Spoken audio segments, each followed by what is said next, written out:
मागच्या काही वर्षात म्युच्युअल फंड्स आणि पीएमएसनी गुंतवणूकदारांसाठी खूप मोठ्या प्रमाणावर वेल्थ क्रिएट केली आहे. आता सेबीने गुंतवणूकदारांसाठी आणखी एक पर्याय गुंतवणुकीसाठी खुला केला आहे. तो म्हणजे स्पेशलाइज्ड इन्व्हेस्टमेंट फंड. हे SIF म्हणजे नक्की काय आहेत आणि याचा गुंतवणूकदारांनी कसा वापर करावा यावर मार्गदर्शन करण्यासाठी आज आपण इन्व्हाइट केलंय investment expert Vishwesh Patil sir यांना. तर SIF आणण्यामागचं धोरण हे सेबीचं असं होतं की गेल्या काही वर्षात तुम्ही बघाल की म्युच्युअल फंडमध्ये कॉन्ट्रीब्युशन हे सगळ्याच लेवलला वाढलेलं आहे. त्याच्यानंतर लोकांचं ओव्हरऑल इन्व्हेस्टमेंट करण्याचा कॉर्पसही बऱ्यापैकी वाढलेला आहे गेल्या 5 ते 10 वर्षांमध्ये. आणि याच्यासोबत लोकांचा रिस्क ॲपेटाईट सुद्धा वाढलेला आहे. तर याच गोष्टीला ॲड्रेस करण्यासाठी स्पेशलाइज इन्व्हेस्टमेंट फंड्स म्हणजे SIFचं इंट्रोडक्शन झालं.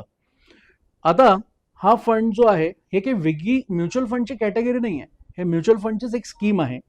फक्त ॲडिशनली तुम्हाला फ्लेक्झिबिलिटी काय मिळते, तुम्हाला इक्विटी, डेट म्हणजेच फिक्स्ड इन्कम सिक्युरिटीज आणि हायब्रिडमध्ये इन्व्हेस्टमेंट करताना अप टू 25% तुम्हाला डेरिव्हेटिव्हचं पण एक्सपोजर मिळतं.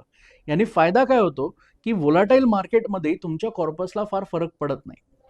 मग इथे एक प्रश्न असाही येतो की मग मी माझे पैसे काढून SIF मध्ये टाकू का? तर ही पण गोष्ट योग्य नाही, कारण याला मिनिमम इन्व्हेस्टमेंट 10 लाखांची आहे. पण एखादी व्यक्ती जी म्हणते की मला PMS मध्ये इन्व्हेस्टमेंट करायची आहे, पण PMS मध्ये 50 लाख रुपये लागतात, पण ते न करता तुम्ही SIFचा मार्ग निवडू शकता.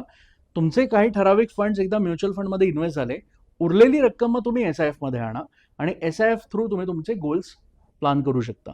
याच्यासाठी समजा आता तुम्ही बघताय की तुम्हाला इन्व्हेस्टमेंट एक साधारणपणे 5 वर्षांच्या पुढचा होरायझन आहे, तर SIF मध्ये तुम्ही 5 वर्षांचा पुढचाच गोल घेऊन येणं गरजेचं आहे. कारण जरी याच्यात आपण म्हणतोय की this is safer than other asset classes, पण तरी डेरिव्हेटिव्ह एक्सपोजर असल्यामुळे रिस्क ही तेवढीच जास्त आहे.